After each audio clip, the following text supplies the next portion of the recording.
Ya wong sing terkungkung karo fikih syariat berlebihan iku kok ya enggak baik. Dia akan tafasako. Krana apa? Dhek golek penere dhewe. Apa enges sing bagi dia pener mungguwe dia tapi ya.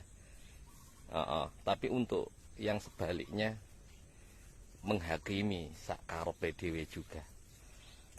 Pramila keseimbangan antara fikih tasawuf iku sangat dibutuhkan.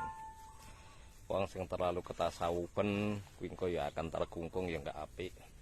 Sebalike ya enggak apik. Jadi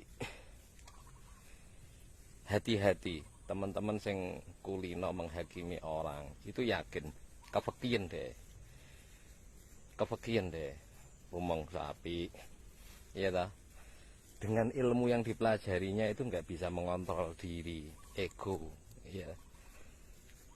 Makanya uang sing paling apik itu orang lain merasa nyaman dengan kebaikannya dan tidak khawatir, ya nggak ono khawatir belas. Dia ini gak akan menimbulkan keburukan sama sekali bagi sekelilingnya. Makanya sing rumangsa alim, pergilah sesekali ngopi nek kafe. Ternyata masih banyak orang yang butuh bimbingan dari antum sekalian. Sing ngugemi adab berlebihan, ya toh. Sesekali pergi nek tempat pelacuran, tempat itu loh yo, nyamar. Sesekali nyamar CEO, ya.